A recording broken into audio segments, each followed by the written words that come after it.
my name is Madison Miner. I am here with Protect Our Kids, and I have the great honor and privilege of having Brenda Lebsack on today. She is a lifelong resident of Santa Ana. She has been an educator for decades in multiple districts, and she currently serves on the Santa Ana Unified School Board as a trustee. Brenda, welcome to POK's podcast called Say What? Thank you, Madison. Good to be here. Awesome. Well, thank you for all that you do and continue to do. Could you share a little bit about how you decided you wanted to be in education, and then also what got you involved with such hot button issues as a school board trustee? Absolutely. I became a teacher in 1990. I got my credentials from San Jose State University, and then my first contract with Riverside Unified School District. And I started in fourth grade, general education, and I wanted to be an educator because I was started teaching in a private school, kindergarten, through a church. My husband was the youth pastor, and just felt like this is what I was meant to do. I loved seeing the progress of the kids growing and nurturing them and to be all they could be of who God created them to be, and to also support the families and the parents, being, a parent myself. So I ended up going into special education after my first child was born, just because I wanted to work a part-time contract, and that's where it was shared contracts. So I started doing that, and then I did get my special ed credential through Chapman University and my master's degree in special education, and I've taught in several districts, Huntington Beach School District, and then also in Las Vegas. We lived there for a while, then in Orange Unified. Now for the last 10 years, I was in Santa Ana Unified as an adapted PE teacher. So I pretty much taught every grade level from preschool through 12th grade. Both I've done gen education, special education, academics, and PE.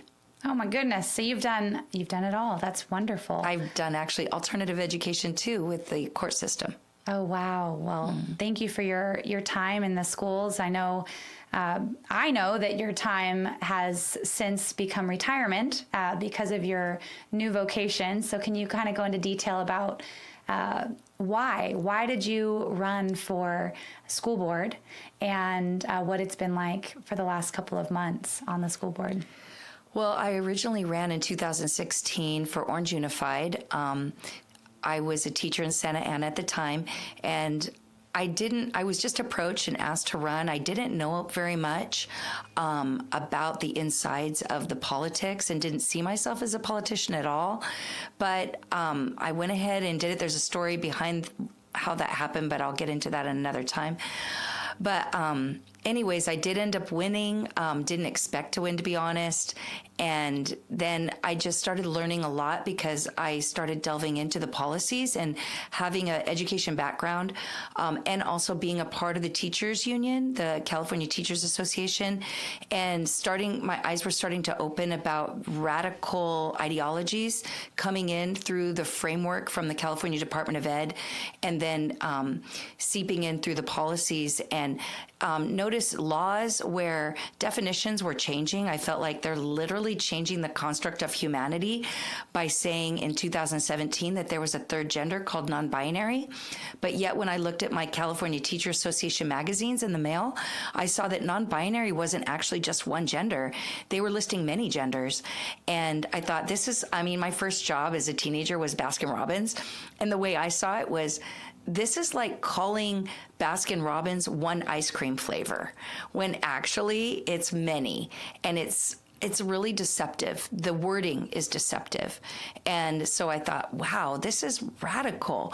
And then, I stepped off the school board in 2020 in Orange Unified, because I moved into another area, and then ran for school board 4 years later for my own district, realizing that if I won, I would have to step down as a teacher.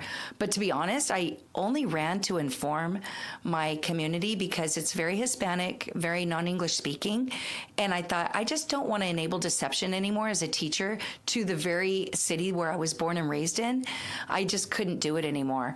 And I thought, I'm just going to run in order to actually protect my job during my campaigning, because I knew legally I could speak honestly during a campaign about what's going on behind the scenes and inform my community. In fact, I even bought a billboard with my organization that I started called Interfaith for Kids. And we did a public records request saying, showing that they had already, over 260 kids had already requested to change their gender with or without parent knowledge, starting as young as 4th grade. So I thought, I think parents deserve to know this. So I won with 200 votes, and it was an 8-year incumbent who I won against, so I was shocked, and I had to retire immediately, and here I am. Wow, that's awesome. You mentioned 240 kids, 260 kids? 260. Is that in Santa Ana Unified? That's in Santa Ana Unified, yes. So there's other public records requests I know that you've done elsewhere. Are the numbers pretty similar in other school districts that you've done PRAs in? I would say they're in the hundreds, and the public records request was done in July of 2024. Okay, so it was a year ago. But not all districts. We did all the Orange County districts. We did all the charter schools in Orange County, and then we did the largest school district like LA Unified, San Diego Unified. Not all districts gave us the numbers. San Diego Unified did. They had over 800 in San Diego Unified. I know Tustin did, Fullerton. There were some, but I don't have all the numbers memorized for this interview, so I'll have to get that back to you if you want that question answered. No, that's totally fine. I appreciate all that you've done in the footwork to get actually there was a journalist who wrote about it, who interviewed me in Daily Caller. So if anybody wants to get those exact numbers, Daily Caller put out a article on that. Oh, cool. We'll look up that article. I remember lugging my pregnant body with a toddler, actually with 2 toddlers, to a school board meeting in 2016 because a mutual friend of ours kept telling me, Madison, you need to know what's going on in the school districts. And I kept saying, oh, I'm not a politician. I don't need to know that stuff. And I trust that these grown adults are not going to do my children harm. And because of you opening my eyes in 2016, I've become so involved and informed, or at least trying to be as informed as I can in our school. So thank you. Thank you for all that you've done. You're kind of what's the word? You've plowed the path for so much. You're a pioneer, really. When it comes to all this information, I imagine it keeps you up at night, just knowing so much that parents either have their head in the sand or they're saying, oh, my kids are safe because for whatever reason, maybe we taught them different in our household. But something that you really opened my eyes up about was Trevor Space. And so in the last couple of years, when did you first discover Trevor Space and how and why? Okay, well, what happened was, as an adapted PE teacher in Santa Ana Unified, I teach in multiple elementary schools. So I'm an itinerant teacher. So I was in 7 elementary schools. And I noticed right before COVID lockdown that we had all these posters being bolted into all the student restrooms, giving the National Suicide Hotline, the Trevor Project, which is a LGBT hotline, and then an anti-bully Crime Stopper hotline. So I saw this and I thought, this is interesting that they would put this in all of the student bathrooms starting in kindergarten with a We Care red heart on the top, but on the bottom was a rainbow heart standing for LGBTQ.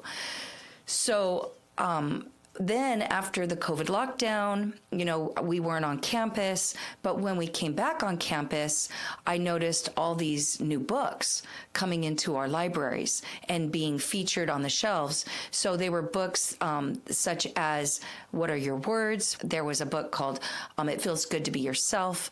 And I saw these books telling kids that my gender can change like the weather based on my feelings, that there's infinite pronouns to choose from, that it says my gender can change depending on how I feel from day to day or year to year.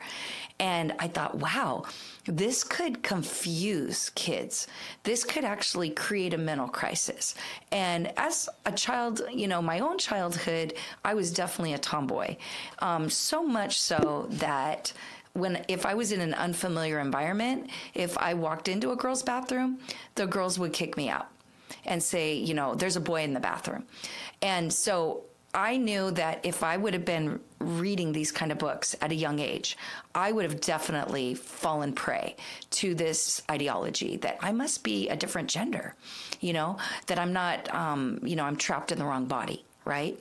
So what I did is I texted the National Suicide Hotline and I said, I'm unsure of my gender. I'm scared about puberty. What should I do? So I pretended to be a child in distress. The National Suicide Hotline made sure I wasn't going to commit suicide first, but then they said, oh, well, you need to explore your genders. And they told me to go to Trevor Project, and then they sent me to Trevor Space, and they told me how to get into it. And then when I got off of the National Suicide Hotline, now this was, this was back in, this was 2022, something like this. Anyways, then they sent me a survey asking me, do you want me to read you the genders they gave me to choose from? Genders? I was only familiar with 2, but yes. Right.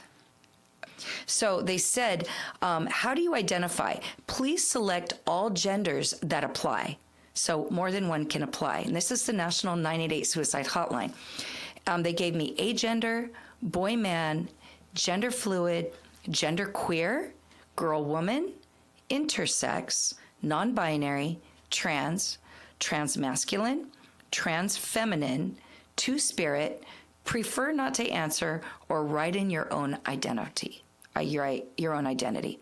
So that's like 11. Then they asked me how to identify as far as my sexual orientation, and it says please select all that apply. It says asexual, aromantic, aro, bisexual, gay, lesbian, pansexual, queer, questioning, straight or heterosexual, not sure, prefer not to answer. Wow. So it doesn't even seem like that list is encouraging them to click on heterosexual. It seems like they've put that pretty far down towards the bottom. I mean, it's definitely at the bottom of the list there. Right. Which, maybe it's alphabetical, but not wanting to answer. And what was the bottom one again? Let's see. Prefer not to answer, write in your own. And then write in your own. Yeah. That's not alphabetical. So it seems a little bit weird how they've kind of guided you through that. Now that was what a couple. ages? Oh yeah, and the age, it did do an age survey too, and it says younger than 10. That's the first one. Yeah. So basically what happened is now, this was a while ago, 2022. I went to Pacific Justice Institute, a law firm, and I showed them the evidence. I said, this doesn't seem right to me. And they said, no, this could be a liability issue. So they wrote a letter to Santa Ana Unified, and I requested to see the superintendent to show him all the information that I got. And oh, by the way, too, I just did the directives and did what they told me to do from the National Suicide Hotline. So I went into Trevor Space. Trevor Space said it was for ages 13 to 24, which to me, that's already a red flag because that's mixing minors with adults. Right. And I just put in an email and I put in a date of birth of a 13-year-old and I got in immediately. So me being in my 50s, that tells me that unvetted random adults can have access to these kids who are in distress trying to explore their genders and sexualities. Now, how do they have access through Trevor Space?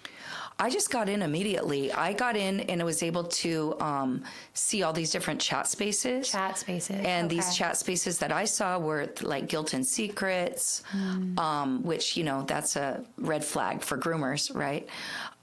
There was the Furries Club, which, identify as an animal, non-binary pals, the Autism Club, which as a special ed teacher, that was a red flag because I know kids with autism, actually research says, have a much higher probability of identifying as a non-conforming gender.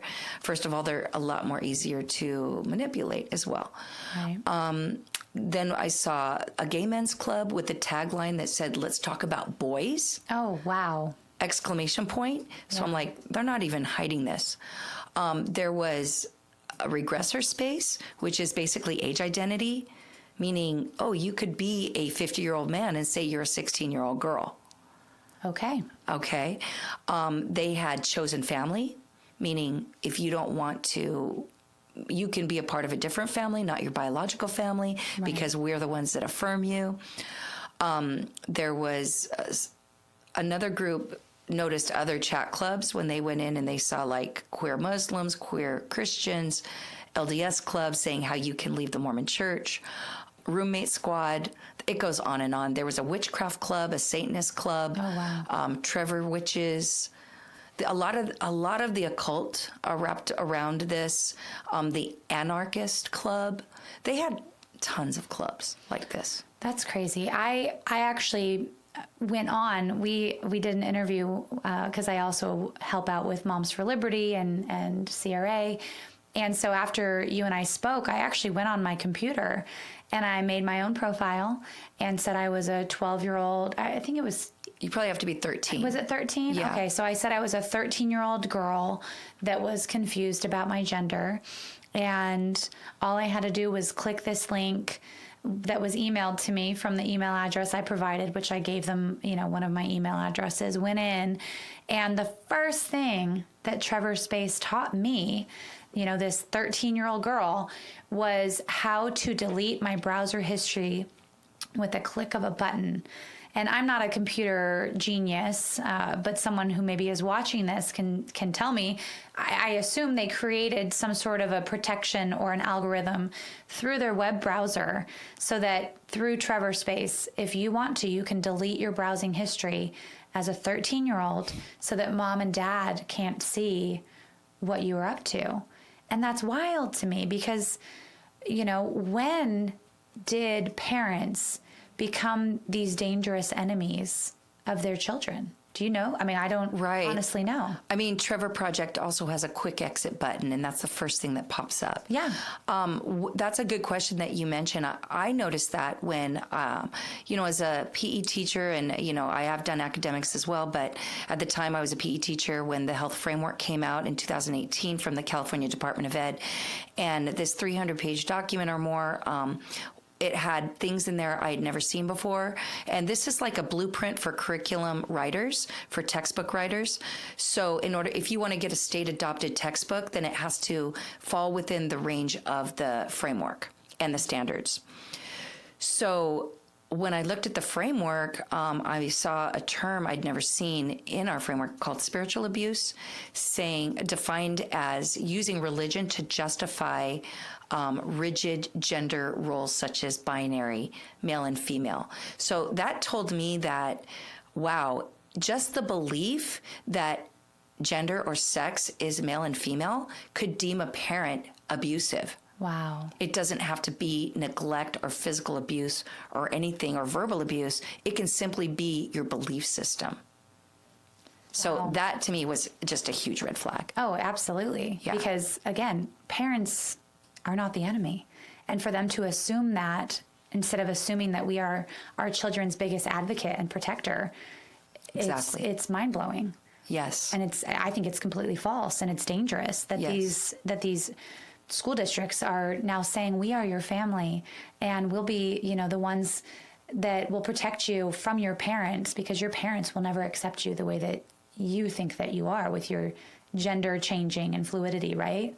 Yeah, and the other thing with the Trevor Space is I noticed I didn't actually talk to anyone. I don't know if you did, but I just took screenshots of what I was observing, and I just noticed like kids coming on, assuming they're kids, but saying, I'm lonely and need a friend. Somebody would come in and just love bomb them with all these flattering words. And, that is what groomers do. Right. And they take time to build trust.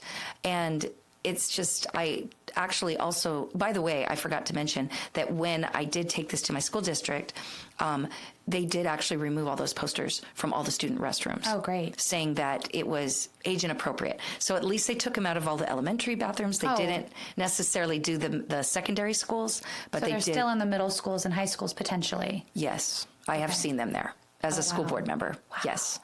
And of course, just this week, the AB 727, they want to put Trevor Project on the back of every student ID card from 7th grade through 12th grade. And I did speak at that hearing, giving my experience about this and what I suppose is a danger based on there's no age verification.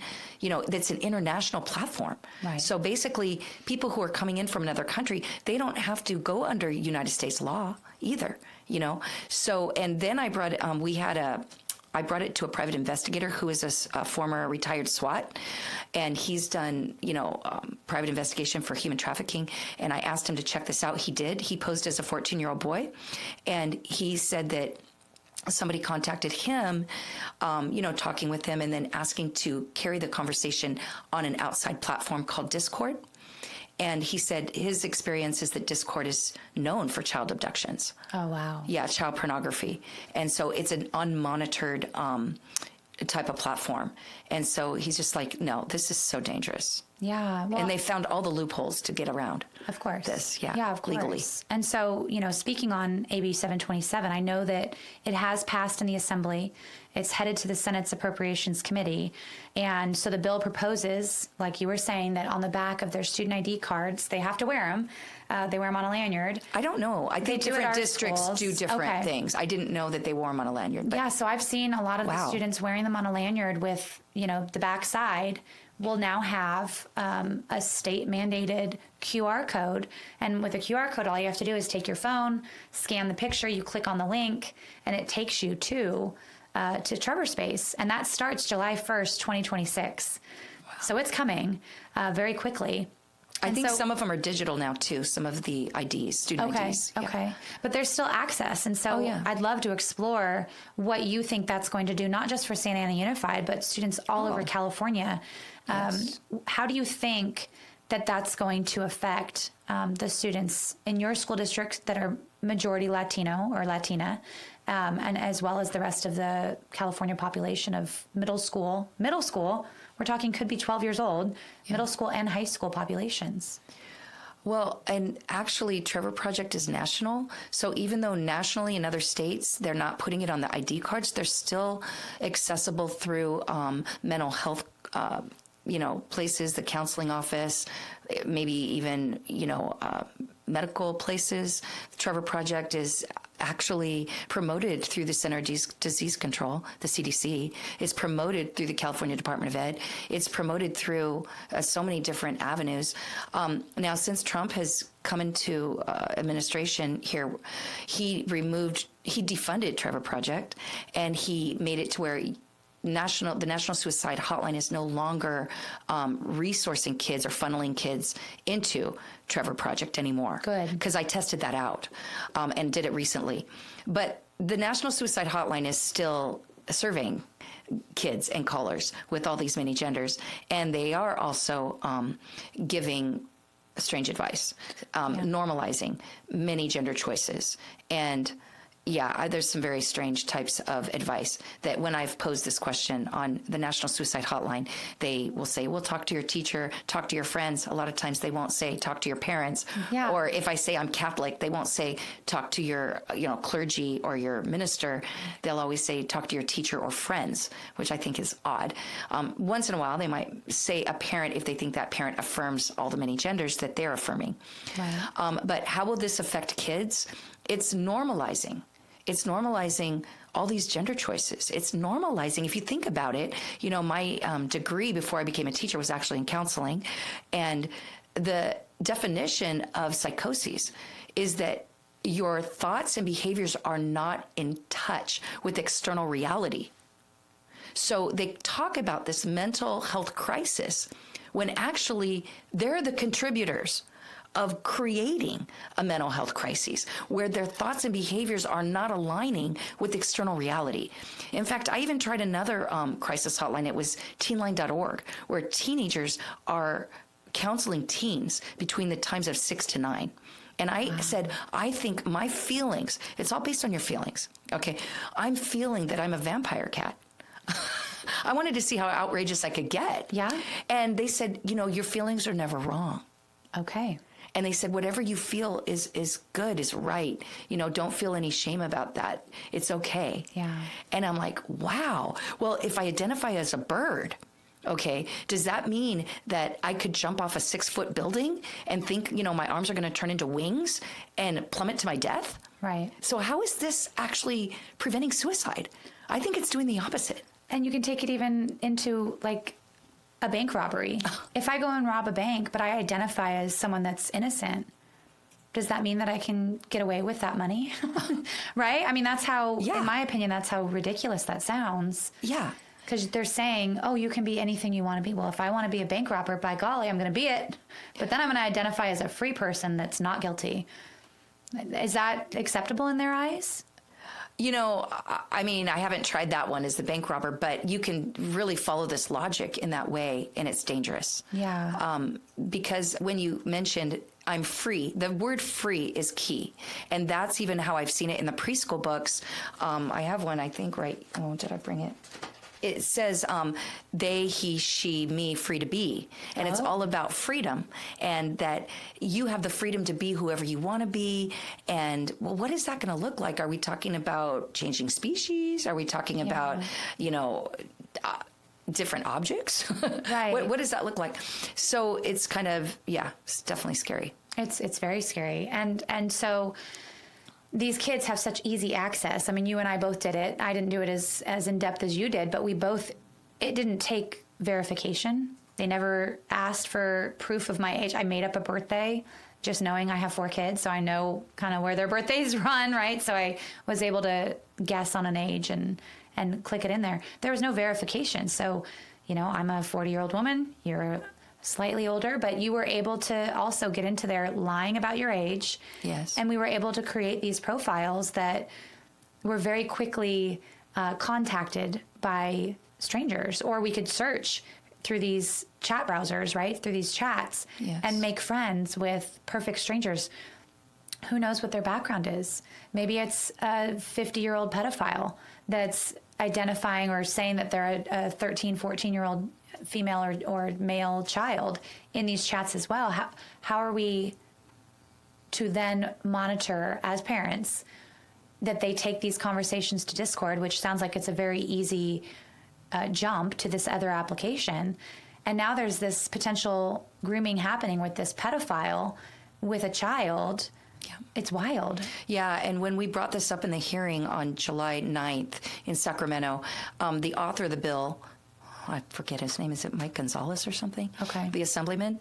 Yeah. As hate and discrimination rise across this nation, LGBTQ plus youth have now become a target of the federal administration and now targeting the 988 hotline, especially the services that support LGBT plus youth mental health services. AB 727 is a simple bill that will put the Trevor Project Suicide Hotline on the back of student ID cards, increasing access and increasing visibility of LGBT plus specific resources for our queer communities. This bill is not about silencing faith. It's about saving lives. It's about making sure that every child, regardless of who they are, knows they are worthy of love, care, and the protection. He said, it is monitored through AI.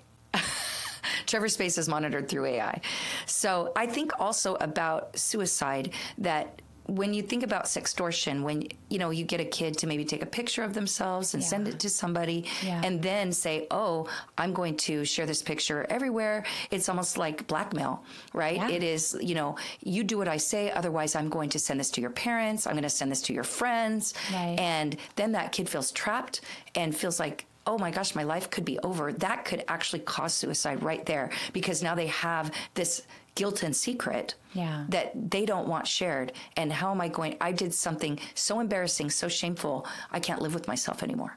So I think the things that they're saying is preventing suicide is actually doing the opposite. Right. Well, and you're bringing about my reason why my kids don't have texting abilities.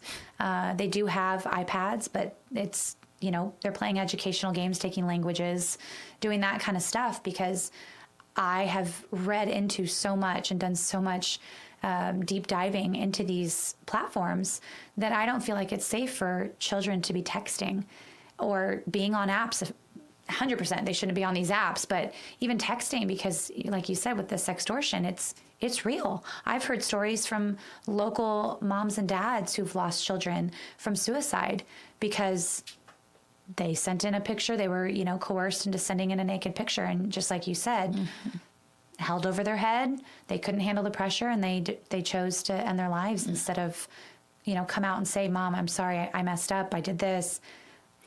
It's crazy. Yeah, that's the deception, because they keep saying, they're trying to make it look like, oh, the reason of the suicide is the kids, it's bullying or not being accepted. But yet I think there is a whole underground things that are going on that is very difficult to be brought to the surface, because kids, they don't want to bring these things to the surface because they're so ashamed. Right. And yet I know, as somebody who is a former youth pastor, I talked to kids in those situations before. And it did create a suicidal ideation because they felt so much embarrassment and shame. Like, I can't undo this, so I'm going to end it because I just can't undo it. I just ruined my life. Yeah. Yeah. Well, and jumping back to AB 727, California Family Council has really done an amazing job of being involved in fighting against AB 727. And they say that this bill, this assembly bill, that it infringes on parental and religious rights by mandating LGBTQ oriented advocacy hotlines. And so how would you respond to concerns that schools are overstepping in promoting worldviews instead of promoting parental rights and even religious views when it comes to kids having access to sites like this? There's definitely that point of view. As a school board member, the way I see it is that they're actually, the kids that they say that they're protecting and keeping safe, the kids who are identifying as LGBTQ, those are the kids that are being placed at highest risk of exploitation, human trafficking. So it's such hypocrisy, because I feel like the very kids they say that they're keeping safe are the ones they're throwing to the wolves. And I have evidence of that because as a teacher, in elementary school, this was a year ago, we had a bookmobile. It's a city library that comes into our schools and parks and zoos in Santa Ana and brings a portable library so kids can, take their library card and check out books without any parental oversight. And I saw this book come in. I don't know if I can show it here, but it said young adult book. It's called This Book is Gay. And I thought, why would a young adult book be brought in? This wasn't the only one. There was many, into an elementary school. An adult is an 18-year-old. I think young adult would be 18 to 24. But when I looked at this book, besides it teaching kids how to provide sexual favors and giving graphics for it, it also says this is how you use a sex app, an adult sex app called Grindr. You upload a tiny picture of yourself to the app. The app works out your location. The app tells you who the nearest homosexuals are. You talk with them or chat with them. Because they're near, you can hook up with them. And I'm like, oh my goodness. When I looked up Grindr, even the National Public Radio said that Grindr is the app that has the highest amount of exploitation of minors, especially boys. And there's just horrific stories of gang rapes and all kinds of things through this. And I'm sure, kidnapping or what else. But I went to the librarian right after work. I said, why are you putting these into our elementary schools? And he said, oh, because I'm getting pressured by politicians. And then I took it to my superintendent. As a teacher, I was not a school board member at the time. And I took it to Human Resources. They were able to get it out of our elementary, out of the bookmobile. But then I went into our library database and found out this same book is in our middle school and high schools and is promoted by the California Teachers Association because they say we shouldn't censor books. So I'm like, wow. So they don't want any censoring, even if the book goes against the recommendations of all the risks and the red flags of what puts kids in harm's way, which would be sharing a picture of themselves on social media and especially on an app that can access their location. It's insane. No, I'm so mad right now. It's double speak to the, and when I show, because I'm in an area where I'm representing gay parents too. And when I show them, a lot of gay parents say this is wrong. They don't want their kids exposed to that either. They get angry. So I feel like when we're trying to, I just feel like this whole, if you're gay, you're for this. That's not true. I know the Gays Against Groomers did a deep dive also into Trevor Space, and they wrote an article called Trevor Space is a pedophile's paradise. You know, and actually it's hard to find that link online now because they somehow it got tagged or flagged. Removed. Yeah. So I've had to find it in the archives. Oh, wow. A time machine, or Yeah. what's it called? Something Yeah, like in that. the archives. And so I know you did a deep dive. We've kind of talked about it already. You did a deep dive with PRAs requesting the information of gender transitions, which any of you watching this, you can also do this through your school district. You can do a Public Records Act request, and we can help you. I'll put you in touch with the right network to be able to do it. There's forms that you can fill out. But please do it and stay informed in your school district, because what Brenda's done, what I've done in our school districts, it's painful to see what extent these districts will do to keep the information from the public. And I mean, I know you've been doing it for years now. I've been doing it in the most recent, probably in the last 5 years, and they don't want to give us the information. Yeah, Like they're hiding it. It's interesting because the public records request I did, I've been trying to send it to the board members because I'm shocked that so many board members aren't aware of what their own school district is even doing.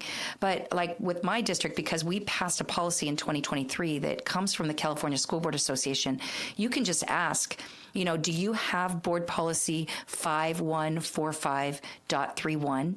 5145.31 in your district, because this policy talks in depth about identity support plans. Can you read it? Yes, I I'd love to will. hear it. It says identity support plans will be developed by students in collaboration with support staff, IDSP facilitators.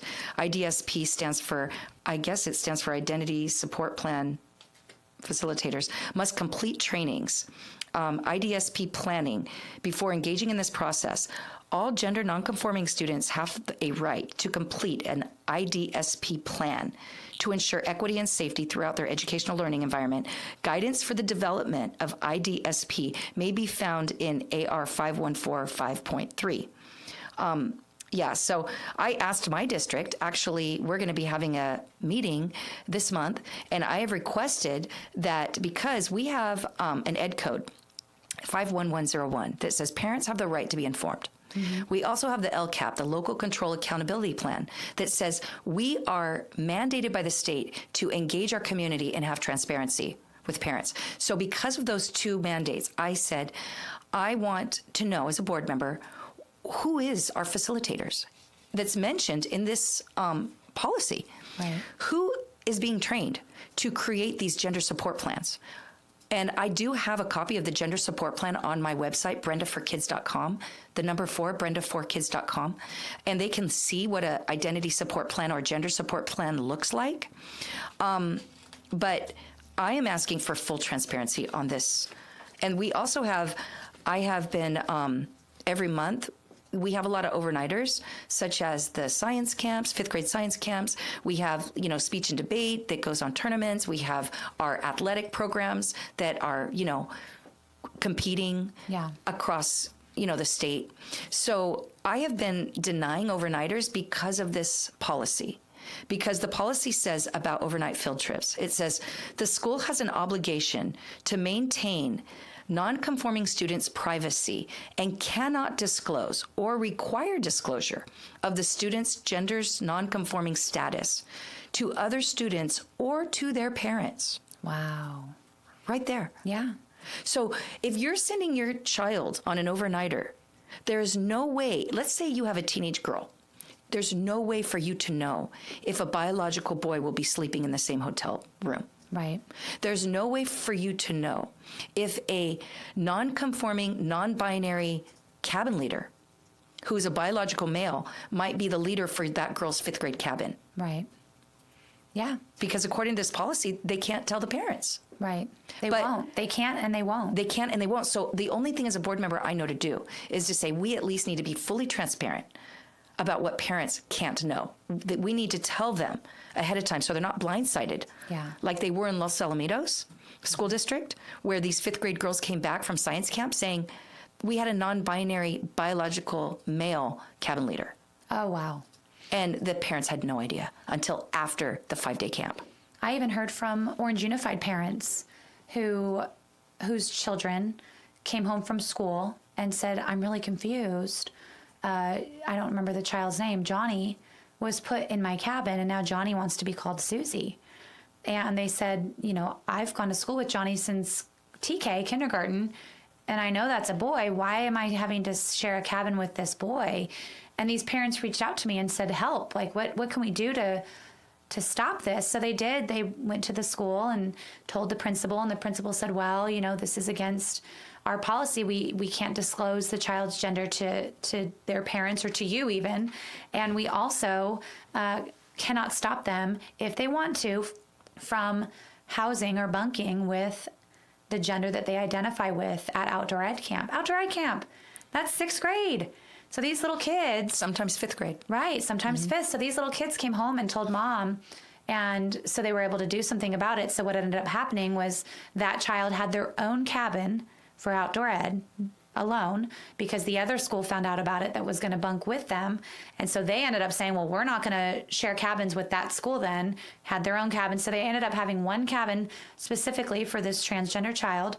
And then the child was given showering privileges in the girls' cabin. So at that time, the girls all went out for a night hike, while that boy, that transgender boy, went in and used their showers and their restrooms.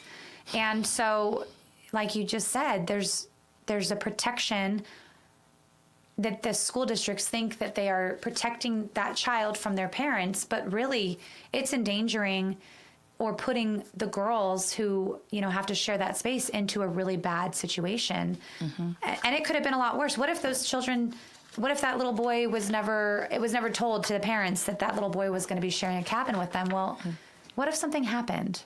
What if he touched one of the girls? What if one of the girls touched him? I mean, that's just setting up all kinds of legal and dangerous, potentially sexual situations for these little kids. And it's wrong.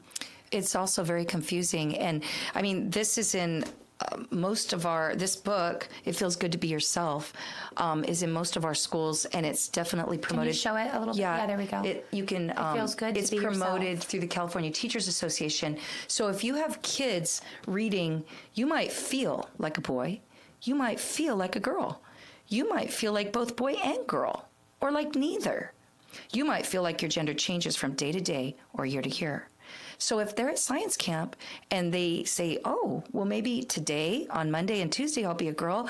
On Wednesday and Thursday, I'll be a boy. And on Friday, I won't be either. Yeah. I mean, they're talking about this fluidity that it's anything goes. There is no line. And it's really making reality to be based on outward things rather than factual things that, oh, we do have chromosomes, we do have this biological genetics, right? XXXY. But no, it's instead based on our haircut, based on our clothing, based on outward things that those can change easily. You can change your hairstyle or the color of your hair easily, but that's not how you would change, whether you're a boy or girl. Yeah. I mean, you can act. You Sure. can act. My child can act like a girl, and he can say he, is a princess. But at the end of the day, he's still a boy. And there's a difference between pretending, and I think anybody knows that children are they're imaginative. They love to pretend. And that's why I think this especially exploits young children, because they're so imaginative. And, they might think that they're a dragon or that they're a tiger or whatever. And that's what's the beauty and the fun of being of childhood. So they're exploiting. And children are also trusting. They're innately trusting. And that really takes advantage of them at that stage of life when the brain isn't fully developed. Yeah, well, and speaking of trust, you're breaking the trust between parents and school boards, parents and our state, Yes. California Department of Education. And so, I mean, the way it looks to me is that AB 727 will likely continue moving forward. Trevor Space will likely be on the back of ID cards for middle school, high schoolers. What do you envision student mental health support will look like for Santa Ana Unified, for the school district that you represent, for another 2 years, 3 years, maybe. What do you envision for Santa Ana Unified, and what do you envision because of AB 727? What's that going to look like for your school district? Well, it's interesting because I just, if this keeps going the way it is going, I think it's going to definitely create more and more confusion, chaos, to normalize. It's going to really make mental illness and mental disability normalized. And it seems like I've been noticing it actually even on some of the non-discrimination policies. They're including, like from Long Beach State, we have a partnership with interns, and they put mental disability is one of the protected categories, like race and age and marriage. I'm like, how can a mental disability is now protected? What does that look like? I asked our district to please get a legal definition of mental disability because the American Psychological Association is, again, playing with that definition. And they are creating this umbrella of mental disabilities where, oh, well, we can just say, well, what about psychosis? What about pathological liars? What about kleptomania? What about, all of these types of pedophilia? Okay, is that a mental disability now? So if we're just going to say that, drug abuse and those things, are we going to just say, well, that's your diagnosis, so now it's okay? It's getting all the lines of what is considered norm and not a norm, it's getting blurred.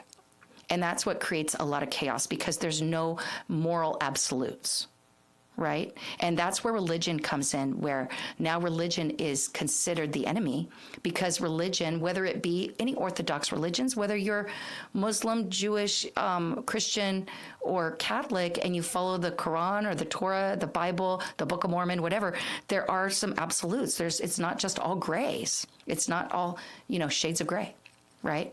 And I do want to mention, if you don't mind, because when I brought some of these things up, what came back to me is saying, Brenda, are you saying that if kids are exposed to these ideas, that's going to turn them that way? When they're born that way, right? But I'm saying, no, they keep on shifting the definition. Yeah, they used to say that, oh, you're born transgender, you're born in the wrong body or whatever. Then if that's the case, why are the books, this is actually put out by the California Department of Ed. It's in the health framework. It's called Who Are You? It's the kid's guide to gender identity, starting in preschool. And this is what it says. For some people, there are more than just two genders. There are more than just two choices. So they're using the word choice. It's not an inborn, innate quality. It says there are just a few words people use to describe their genders: trans, genderqueer, non-binary, gender fluid, transgender, gender neutral, agender, neutroid, bigender, third gender, two-spirit, and there are even more words people are using to describe their experience based on their feelings. And this is called the gender spectrum. So I think it's interesting that they're saying, oh, you can't change a child. If that's the case, why are they saying there's all these choices? I mean, I remember when I was, a senior in high school and I had to make a choice on choosing a major. That was like a big deal. Like, oh my goodness, I was so stressed out. This is going to be the trajectory of the rest of my life based on this one decision. That's what these 4-year-olds are putting in, oh, you've got to make decision about your gender. That's incredible pressure for these children to be put under. Yeah. Well, and it's not a religion. It's not even, you mentioned earlier that you've talked to gay parents, to Muslim and Jewish and Mormon, and it's interfaith. It's not just a certain religious group, just these extreme Christians. A lot of us, when we are informed and we are gaining that knowledge about what it is that our kids are being exposed to, we're not okay with it. But what I continue to go back to with all of these conversations that really creeps me out is, why are they being so secretive about something that if they were so proud of it, or if they felt like it was something that was just such vital information, why do they keep these secrets from us parents? Is it because they know that they're grooming our children? Is it because they know that what they're doing is against our morals and our values?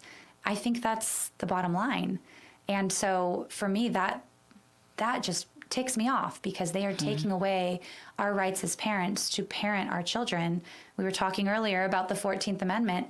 We do have the rights, because of the precedent set in these court cases. We do have the rights to parent our own children. And yet here they come with these QR codes on the backs of their ID cards, sending them these books. That's for a preschooler, that book you just read. They're giving them this information, the California Department of Education, and even across the nation and other states, they're giving them this information, and it is so mind-blowing that they have to keep it secret. Because if they were proud of it, they wouldn't be keeping it from us, right? That's a good point. Absolutely. I think there's a couple reasons why they're bypassing the parents, because the parents, it's like either indoctrinating and brainwashing the young ones, and they have to bypass the parents in order to, and then they're changing the laws so that the kids have more rights than the parents. And so they're empowering the kids through the laws and deceiving the parents, because they want to change society as a whole. They want to change how we view sex. And why? Why is that? I mean, as a teachers union state delegate, former state delegate, in 2020, they passed a business item saying that kids should be able to access puberty blockers and hormone therapy without parent knowledge or consent. And I was blown away by that. So you think about if a boy takes estrogen and a girl takes testosterone, what is that going to do? That's going to create sterilization. They won't be able to reproduce after a certain amount of time. So what is the point? Like, okay, we have Planned Parenthood. They're all in on this as well. So it's kind of like, is it a type of depopulation? What's going on? Because we know that our children's hospitals are also, having these gender clinics, and they are now with our community schools partnering, with our schools, with our health wellness centers.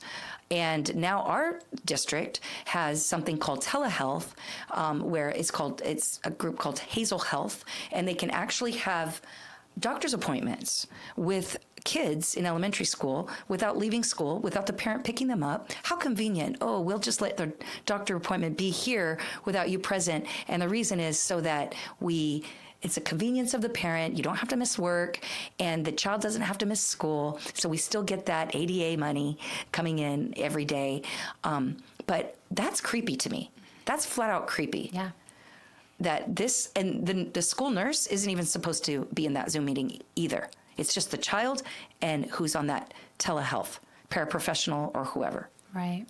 Well, and so I think the moral of this conversation and the craziness of all that Brenda and I have been talking about today, we both encourage you, whoever you are that is watching this video, to check with your school districts, to look into what your kids are being exposed to, and have those conversations with them, because there's a lot of secrets, a lot of unknowns. We don't know why schools are keeping secrets from parents. We don't know why they're sending our kids to things like Trevor Space, when the parent and the parent's choice for counselors should be the number one aim. But Brenda, you spoke to the National Suicide Hotline, and they didn't say, go talk to your parents about your confusion on your gender, when she said she had confusion on her gender.